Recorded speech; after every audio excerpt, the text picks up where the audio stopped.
mantiene la incertidumbre sobre quién será el nuevo presidente de Perú. Tras los primeros resultados a boca de urna, Keiko Fujimori y Pedro Castillo mantienen el empate técnico que daban las encuestas. El voto rural y el de los peruanos en el extranjero serán determinantes para la elección del nuevo mandatario.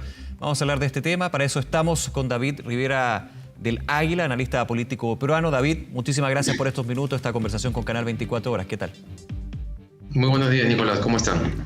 Bien, a ver, bastante reñida y se esperaba, pero finalmente se va concretando el pronóstico que se daba de estas elecciones entre Keiko Fujimori y Pedro Castillo. Actualicemos un poquito qué se vive a esta hora, en este minuto en Perú, con respecto a los resultados que se van conociendo y se van concretando. Sí, el conteo rápido del ente oficial, que es la OMPE, ya está al 90% y la diferencia es de 0,5 puntos entre Keiko Fujimori y Pedro Castillo, Keiko Fujimori arriba, pero la mayor parte del voto que falta contabilizar es efectivamente el voto rural, donde la votación de Pedro Castillo ha sido entre 70 y 80%, digamos, y lo más probable a esas alturas es que Castillo sea quien gane la elección por poca ventaja, pero que finalmente la gane. Eso es importante. Este voto en particular, el voto rural del Perú profundo, como se denomina también, apunta a que Pedro Castillo sería el nuevo presidente del Perú, por lo menos hasta el minuto, a la espera de ya llegar al 100% o cerca de las mesas escrutadas, ¿no? Así es, porque lo que se ha avanzado hasta ahora en la contabilización es principalmente el voto urbano-rural, y la mayor parte de lo que falta contabilizar es el voto rural. Falta también parte del voto extranjero, pero por el conjunto de números, todo parece indicar que las cifras se pueden acercar a lo que fue anoche el conteo rápido de una de las encuestadoras, que es Ipsos. En el boca de urna, que es esa entrevista que se hace a las personas saliendo de la votación, Keiko Fujimori llevaba adelante unas cuantas décimas, 0.4, 0.6, pero en el conteo rápido se revierte las preferencias y Pedro Castillo aparece arriba, hacia las 10 de la noche. Entonces lo más probable es que el resultado sea más parecido a ese conteo rápido que se realiza con una muestra estadística representativa de diferentes puntos del país. Ahora, en ese punto, David, los candidatos Castillo y Fujimori han llamado a esperar los resultados de alguna manera y por razones obvias, por el estrecho margen que tienen entre ellos, no se dan por ganador uno u otro. ¿Hay algún minuto, alguna hora en que se pueda tener ya más claridad con respecto a quién va a ganar estas elecciones? Yo creo que hoy día en la noche va a estar mucho más claro, pero digamos, lo seguro es mañana en la noche, pero creo que así como van los resultados, que se han ido cortando mucho los oficiales desde ayer, que la OMPE presentó su primer resultado ahora, hoy día en la noche va a estar mucho más claro que la tendencia tal vez no sea reversible, ¿no? Ahora a estas alturas la mayor parte de analistas, especialistas en temas electorales te dicen que la tendencia va a ir hacia eso, ¿no? Hacia que Pedro Castillo va a ganar la elección, pero efectivamente siempre hay un margen de incertidumbre, así que hoy día en la noche debe estar la foto mucho más clara.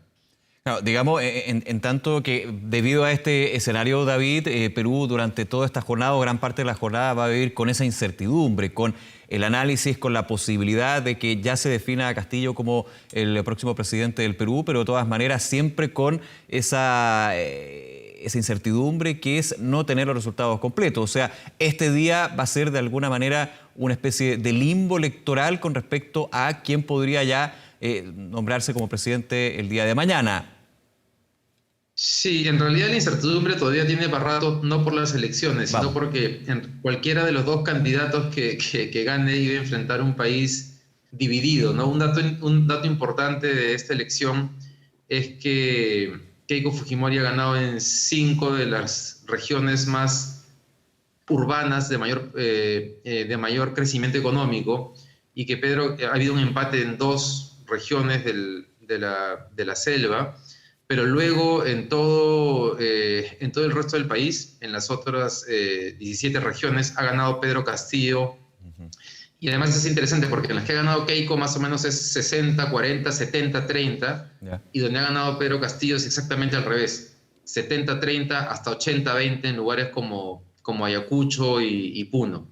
Entonces hay un país dividido, cualquiera de los dos va a enfrentar diferentes niveles de riesgo o de incertidumbre o de problemas sociales que va a tener que enfrentar. Ujú. Claro, porque cuando hablamos de ambiente polarizado son justamente estos resultados que tú muestras, que tú nos comentas, lo que muestran que hay una mirada totalmente contrapuesta, con dos candidatos totalmente en veredas distintas, digamos. Entonces, cuando ese 60-40 se revierte en distintos sectores, obviamente hablamos de una polarización. Y ahí te quiero preguntar, a la espera, por supuesto, de esto, con el análisis de que eventualmente podría ser Pedro Castillo el nuevo presidente de Perú, ¿cuáles son los desafíos que tiene uno y otro en un ambiente tan dividido en ese país? Comencemos por Keiko Fujimori. Keiko Fujimori va a tener el problema justamente de esas regiones del Perú donde Pedro Castillo ha arrasado en votación, que es el Perú más descuidado por el Estado y que menos se ha beneficiado del crecimiento económico de los últimos 30 años, donde a pesar de toda esta bonanza sigue faltando agua, servicios básicos, colegios, buena educación, salud. Hay una salud muy precaria del sistema público. En el caso de Pedro Castillo, tal vez el principal reto esté en él mismo. Y él ha mostrado en la campaña electoral una precariedad muy grande en términos de propuestas y de conocimiento de lo que implica manejar el Estado o de lo que va a tener que afrontar si es que gana el gobierno. Y ahí tiene un problema político interno porque el movimiento con el cual ha postulado Perú Libre tiene sectores muy radicales representados o liderados por el fundador del partido, que es Vladimir Cerrón, que digamos, si tuviésemos que simplificar la explicación, en el Perú se ha hablado del riesgo que representa Pedro Castillo en el sentido de llevarnos hacia un modelo como el venezolano. Si algún personaje representa esa posibilidad que yo veo lejana por otras razones, es Vladimir Cerrón, que es un personaje autoritario, con acusaciones de corrupción y muy radical en sus propuestas. Entonces, Pedro Castillo va a tener que lidiar con ese frente interno para tener mayor claridad sobre lo que quiere hacer para el país y, por lo tanto, conseguir gobernabilidad para su eventual gobierno. Claro. Tiene a su lado justamente el apoyo social mayoritario de las zonas más alejadas y más olvidadas del país, pero si hace una mala gestión, eso se va a notar en muy poco tiempo y ese apoyo lo puede perder muy rápidamente. Y recordemos también el contexto de legislativo, en este caso el Congreso, donde hay mayoría de Fuerza Popular, partido Keiko Fujimori. Entonces también en ese escenario, con un Pedro Castillo en el gobierno, tiene una posición en contra desde el mundo político. O sea, ahí también uno pensaría la necesidad de desmarcarse de los líderes de su propio partido, en este caso Castillo, pero también el contra que generaría la situación actual de los otros poderes del Estado. Sí, eso es importante, porque además él tiene una bancada. Pedro Castillo es un invitado a este partido Perú Libre, que entra en el tramo final aparentemente sin ningún objetivo de ganar la presidencia, básicamente de pasar la valla electoral para no perder la inscripción electoral. Y de pronto ha conseguido algo que no esperaba. Y él en el Congreso tiene una representación que en términos ideológicos no es la mayoritaria, en el sentido de que ellos son de izquierda, pero la mayor representación en el Congreso está en el centro y la derecha. Uh-huh. El problema de romper justamente con esa ala más radical del partido es potencialmente perder a un grupo de congresistas que los requiere para llevar a cabo las reformas que está planteando. Y bueno, ahí hay un trabajo político que si él gana va a tener que hacer con otras bancadas que podrían eventualmente apoyarlo. Ahora, analizábamos, David, contigo lo que es la posibilidad de un Pedro Castillo en el poder. ¿Qué pasa con Keiko Fujimori? Profundizando en eso, claro, podría, y en ese punto desde el Congreso tiene una mayoría, tiene una potencia ahí, pero desde los sectores más aislados en términos económicos, en términos sociales del Perú y también en la crisis institucional que vive el país, sería bastante complejo también un gobierno de ella, ¿no? Sí, es complejo porque si bien el voto de Castillo representa mayoritariamente el anhelo de un cambio en el país, en el voto de Keiko Fujimori también hay un componente de ese tipo. Entonces Keiko Fujimori en ese sentido tiene efectivamente apoyo en el Congreso, pero iba a tener que convencer a la población, claro, sobre todo el votante de Castillo, que ella podía hacer o representar ese anhelo de cambio, cuando en su campaña básicamente ha habido un discurso de sostenimiento del modelo con muchas medidas populistas que no implican necesariamente transformaciones importantes. Entonces el mayor reto de Keiko Fujimori iba a ser, si bien iba a tener al Congreso mayoritariamente de su lado, al poder económico, que me imagino ya acá también tienen mucha incidencia e injerencia en el debate público, en los medios nacionales de comunicación, iba a tener en contra a la población del sur, del Ande peruano, que iba a estar en contra, o digamos que iba a ser una oposición bastante dura desde que arrancase su gobierno eventualmente. Claro. También otros elementos que se pueden sumar a la figura de Keiko Fujimori han sido parte también de la campaña, su situación judicial, el manto de duda que deja y la figura de su padre, que también, por lo menos ahí me puedes corregir si estoy en lo equivocado, ha sido un activo para su campaña, porque en muchas entrevistas que hemos podido ver a ciudadanos peruanos, ellos dicen, bueno, con el beneficio económico que trajo el gobierno de Fujimori, dejando de lado lo otro que ya conocemos, eso también ha sido un aliciente para ir en apoyo de ella. Aquí hay dos mundos completamente distintos, digamos. Sí, Keiko Fujimori en la campaña del 2016, que la perdió con Pedro Pablo Kuczynski, apeló a más bien marcar distancia y romper con el gobierno de su padre. Claro.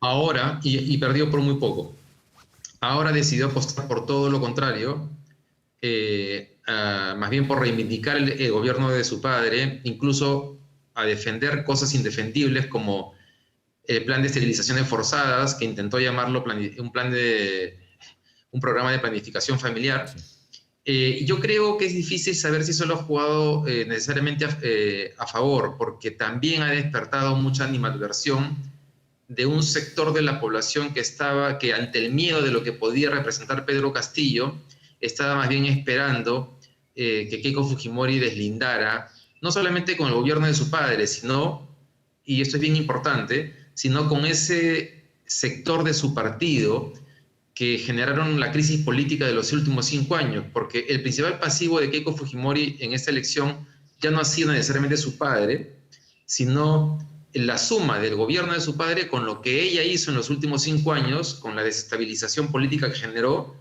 Se tumbó al presidente Pedro Pablo Kuczynski y después generó censuras ministeriales y vacancias. Claro.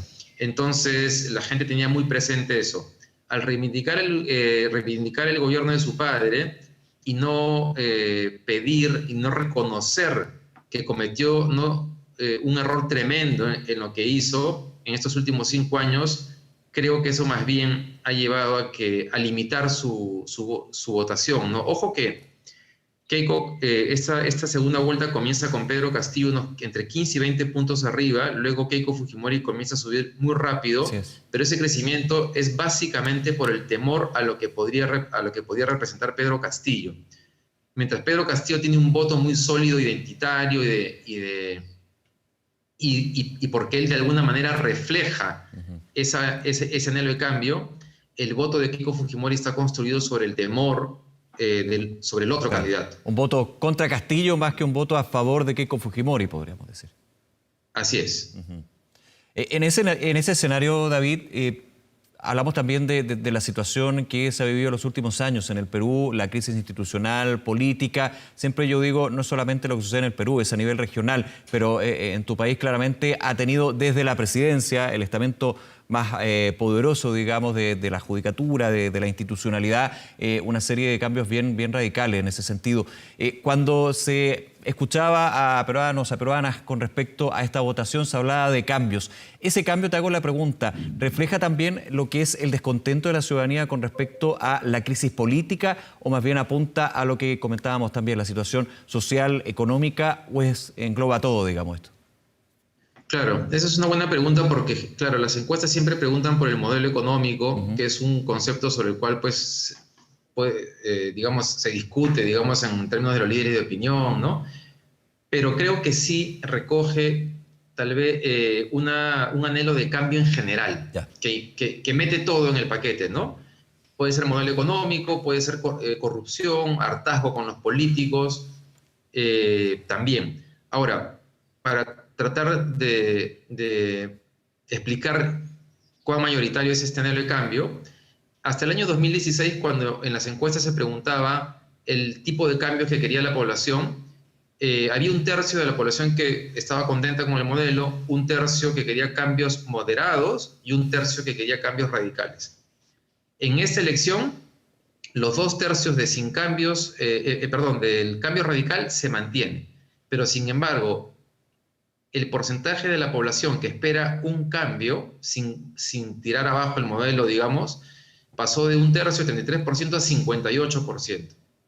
Y esto es derivado de, primero, que la economía no estaba creciendo como en los años previos, pero también por los efectos de la pandemia y lo que visibilizó respecto a la precariedad de eso que se presentaba como un logro del modelo. Porque en el Perú parte de la narrativa para sustentar que el modelo estaba funcionando era la cantidad de personas que habían dejado la situación de pobreza para convertirse en clase media. Ya hace un tiempo, muchas personas intentaron explicar que en realidad una persona que dejaba de ganar, una familia de 4 integrantes que dejaba de ganar 1.200 soles, que hoy en día es $350, digamos, y pasaba a ganar 1.400 soles, en las estadísticas ya era considerado de clase media. Pero en realidad sus condiciones de vida han cambiado muy poco.